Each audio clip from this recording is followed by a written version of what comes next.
real with you as possible. So yeah, so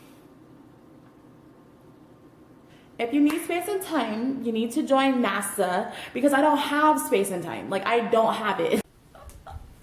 I think I just recorded like 7 minutes of this video and it didn't work because it wasn't recording, and I didn't know until my camera started turning off. So that was crazy. So we'll try again. Hi. I know you all are probably mad. I hope it's not gonna make that noise this whole video. Oh my gosh, that's so annoying.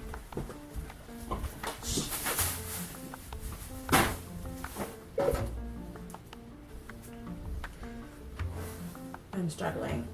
So anyway, hi.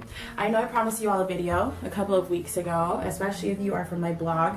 I know that I promised you all a video a long time ago, but as you can see from the previous clips, like that started out this, I tried to record that video I think a total of 4 times, maybe 5. One of them was semi-successful. Like, most of them were successful. It's just that the first one was too detailed, the second one was too emotional in terms of like sadness, the third one was too emotional in terms of like anger, and the fourth one I couldn't finish it because my camera like cut out in the middle of it. So yeah, it was really annoying. So anyway, I figured I would give you all the lessons of 2016. It seems like the Lord is telling me to leave 2016 in 2016 and go ahead and just tell you all what I was like, what the point would have been of me sharing my experience with you. So first things first, I would say first, the biggest lesson that I learned from 2016 is self-discipline. Okay, you have to have a plan going into life, and I feel like last year I really kind of just went with the flow, and I'm not doing that this year, because I'm not saying to be like G.I. Joe, like be a drill master about things, but I have to have an idea, like some type of direction. So for example, I am transitioning into a minimalist lifestyle, which is going to be a part of this channel, is Minimalist Me, which is a segment that I'm going to be having coming up here soon. And I am basically going through and minimizing my assets. I have 4 full trash bags of clothing from my closet. I've raided my closet, which is still full, by the way. I had a lot of stuff, and I am trying to just shrink my possessions, because the more I have, the more cluttered my life is, the harder it is for me to think and to really keep on track with my goals and such, just in terms of like mental space. I also working on like, okay, so I'm like really good at cleaning up, but I'm also really good at like not putting things back where I take them from, so then my room just becomes a cluttered mess and I just have things strewn everywhere. So I'm working on that like a lot, and that's where the minimalism idea really came from, is that I really don't need this much stuff, because I wear the same clothes, like for the most part. I just wash and rewear a lot of items that are kind of just really basics. I like bright colors, but they're basics. So I hope you guys can join me on that journey, because it's definitely been a struggle already here in 2017, but we are persevering. Brings me to the next point: never give up. Perseverance is absolutely key. I know sometimes things get really hard, but you always have to remember somebody else probably has it harder than you, and God does not bring you to something that He's not going to bring you through. With that being said, I wallowed a lot in 2016. I have this habit of when something goes wrong, I kind of I don't want to say dwell on it, but in a sense it is dwelling. Like, my mind focuses on that and it takes over my life. And that was really 2016 for me. From March until December, for the most part, I was consumed by like events that had really affected my life. Now, I'm not saying to ignore the significance of certain events in your life, but it is important that you can take a step back and accept and absorb what it means to your life, and then move forward and learn that lesson, move forward, never do it again, you know, that type of thing. So perseverance and not wallowing are essential. All right. The next thing we're going to move on to, I guess, more like social advice. So, love. If you know me, you know I love. Like, I love love, and I'm not gonna sit here and act like I don't love because our society does this thing where like to fall in love makes you weak, but I think falling in love makes you really strong, because if you think about it, if you fall in love at this age or in this generation, you're taking a huge risk, okay? And it can be really stupid to fall in love, but I mean, how else are we supposed to procreate? Like, everybody is having kids with people. Like, it's so easy to get pregnant, but then it's like, oh shoot, you didn't even love him, and then it kind of sucks, you know, things like that. So falling in love with love, I think, is a beautiful thing, and I think that I'm gonna give you all that advice to fall in love with love, because everybody's so afraid to love. Take the leap, take the chance, and if it doesn't work out, bounce back, because one bad person, like one bad egg, does not mean that everybody is gonna do you wrong, okay? 2, 3, like, it doesn't mean that everybody's gonna do you wrong. Like, I strongly believe that God has a partner for most people. I'm not sure about everybody, but you know, God has a partner for you, and if not, then he has a lesson for you from the partners who you've had, you know? So fall in love with love in 2017. Okay, coming along with love, I would also say to be wise with your lovers, okay? Read the signs from your partner, because both men and women give indications of how they feel within the relationship. You have to be wise. I'm not saying to blindly love people, blindly, like, first of all, 3 weeks, you know, into the relationship, y'all are not in love. Let's be real. It takes a long time not even a long time, there's no time limit on love, but it takes a lot for you to fall in love, in my opinion. You know, I'm not speaking on everybody, just in my opinion, in my experience. Not necessarily length of time, but maybe the depth of experience that you have with that person usually dictates, you know, how quickly you all, you know, go in that direction. So just make sure that in whatever your relationship is, you read these signs, you know, communicate with your partner all the time. If you're not happy about something, communicate that. If you are happy about something, communicate that. Everybody has different love languages. So, you know, if people like to be touched, like physical touch is their love language, then touch them, make them feel good. If words of encouragement are their love language, you know, encourage them, you know. But then also make sure that if your partner keeps getting angry about something, like, try to address that, you know, fix it. Is it something negotiable? If not, maybe you all shouldn't be together.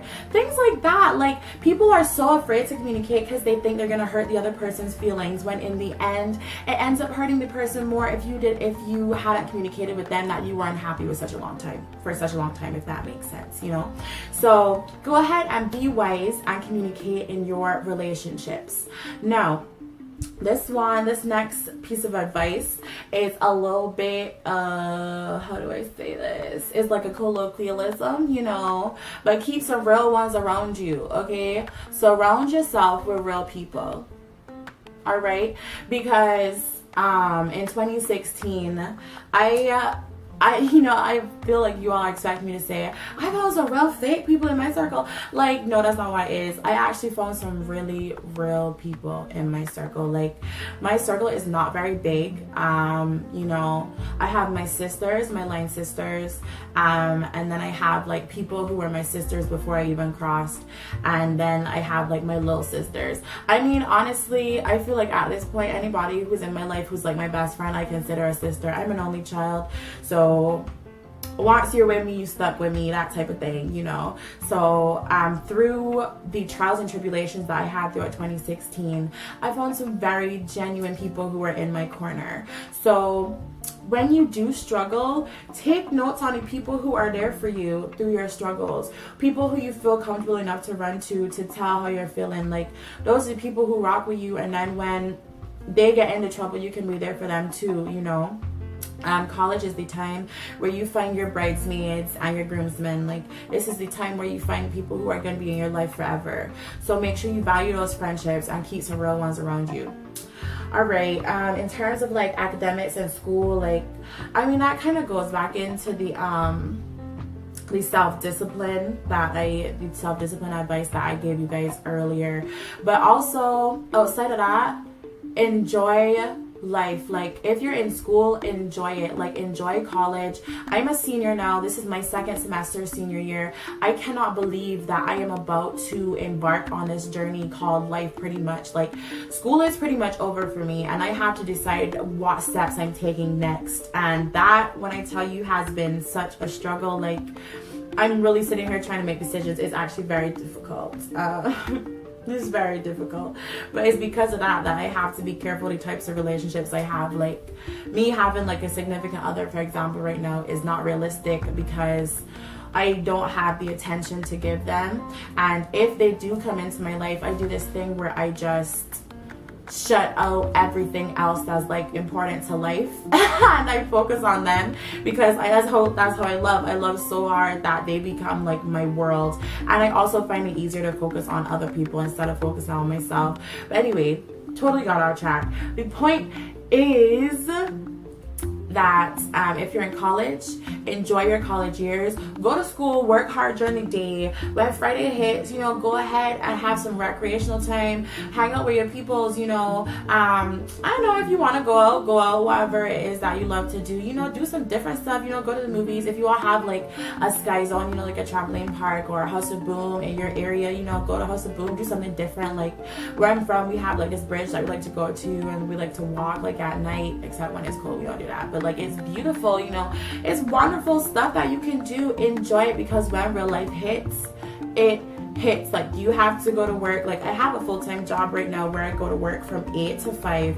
Like, it is crazy. Okay, I be looking at people like, so this is what you do like all day, all night? Like, no, I can't do this. Like, when I graduate, this can't be my life. It works for a lot of people. I mean, it's working for me right now. It's a great way to live because you have a consistent income. Like, you have consistent co-workers. That's great. But for me personally, I'm a very antsy person. I can't just be sitting down like all day, stuff like that. So enjoy school, enjoy your college years, enjoy the people around you, and just have an overall joyful outlook on life. I'm not saying to not be realistic, because a lot of stuff is gonna happen this year that I just feel like it's gonna be crazy. But just be joyful, just be joyful.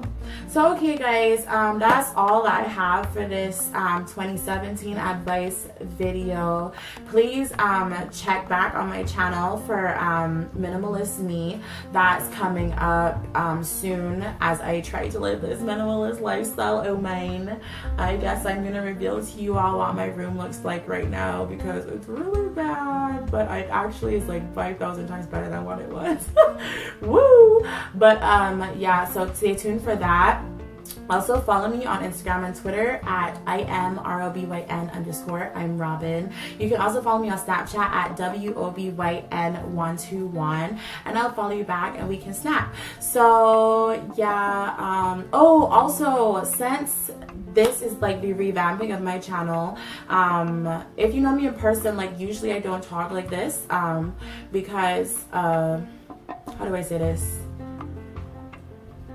A part of my assimilation from the time I came to the US was like changing how I spoke to kind of fit in, and it's something that has stayed with me for a long time. But I just wanted to be 100% real on this channel, and like, when I'm by myself, like when I'm with my family, like, this is how I am. So I just wanted to be as genuine with you all as possible, and honestly, I'm working on bringing this genuineness to people face to face as well. So please be patient with me and be open, and I'm open to you guys. If there are any specific videos that you want me to do, please hit me up. But alright guys, thank you so much for tuning in to the Ulzzang Project, and Queen Rob signing off. Bye!